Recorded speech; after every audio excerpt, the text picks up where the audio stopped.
We're doing Thunder things. Hawks are in a bad way at this moment. Seven straight loss for them last night, a 141-29 loss in Oklahoma City. SGA with his 39 points. Chet had 24. Okongwu had 26 and 14. But there was no Jalen Johnson and no Trae last night. They've lost those seven straight. The ideas that the team's going to move on have gotten louder and louder. Like the voices are getting louder out there. So I'm wondering in Atlanta, where you are, like what kind of panic situation are we feeling with the Hawks? Yeah, they got to find an identity at this point. We gotta figure out what is the best next steps moving forward for the Atlanta Hawks. And yeah, the chatter is getting loud. It's getting loud, and the fan base in the city, they just want a clear direction of what's next. What are we gonna do with Trae Young? What are we gonna do with Jalen Johnson? What are we gonna do with the identity of this basketball team? And the reason being is because they've tasted success. You had a Eastern Conference Finals run, and then after that, you kind of tapered off, and you weren't able to get back to that place. But as a fan base, you've shown that we had the pieces. We were good enough to get there, and this is something that's tangible for us. As a fan base, and they want more of the same. And now that you have the results that you have, they're just unhappy. And Trae Young coming in and out of the lineup, and it being kind of a roller coaster of trying to find some middle ground with the team, and just being able to compete at a high level. It's been a lot, and the chatter is getting louder and louder. And me as a fan, like everybody else, I'm curious to see what's the next steps, because I want to see this team get on the right direction. In a perfect world, I would like for Trae Young to be a part of that.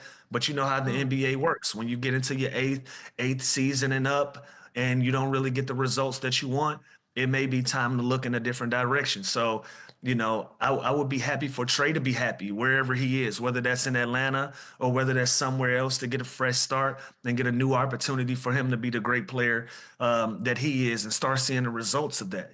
Sometimes things just don't work out, and I don't want to speak for him, and I don't want to speak for the Atlanta Hawks. I know it's a sensitive subject, especially coming from me when we start talking about Atlanta Hawks basketball.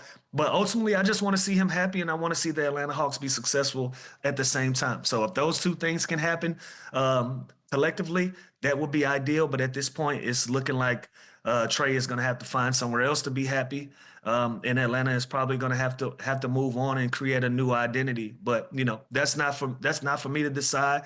But based on what's going on and me knowing how this business works, that's probably looking like that's going to be the next step.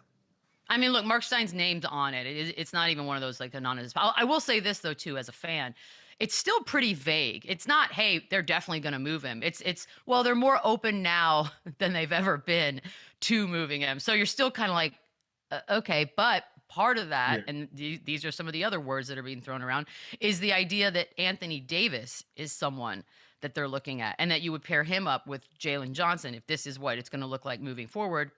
Does Yeah, that sure. sound good to you? If he's healthy.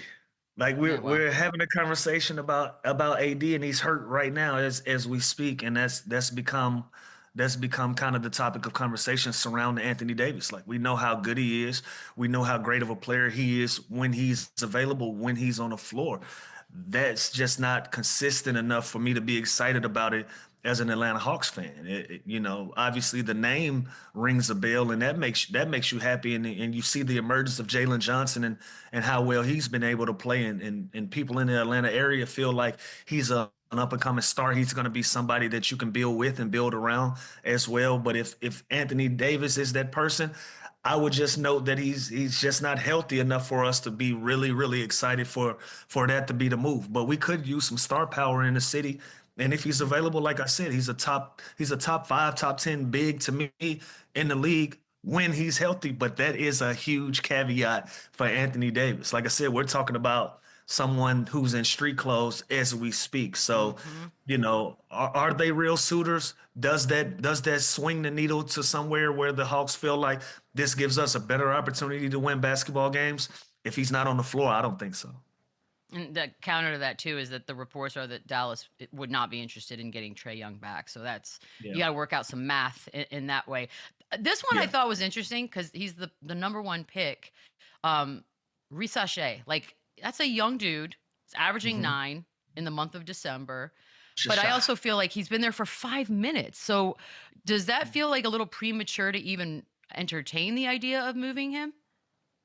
Got to sacrifice something, especially if you're going to go out there and try to hit home runs and try to go get superstar level players.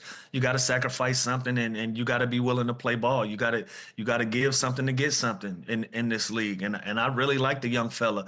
I think he got a really great potential. He got great potential ahead of him. But if you're trying to go out and get an AD, or you want to have a conversation about the Ja Morants and the LaMelo Balls and these caliber of players in our league, there's going to be some names come up that you're going to have to be able to give. Remember, I was in a trade that brought Paul George to Los Angeles.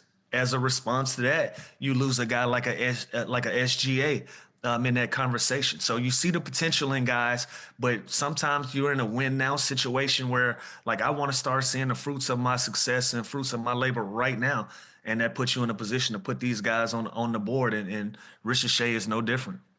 Man, gotta learn quick in this league. All right, we're Absolutely. gonna take a quick break. By the way, we had some fun comebacks last night in the Eastern Conference. We're gonna look at those two when we come back. Run it back, run it up, run it back.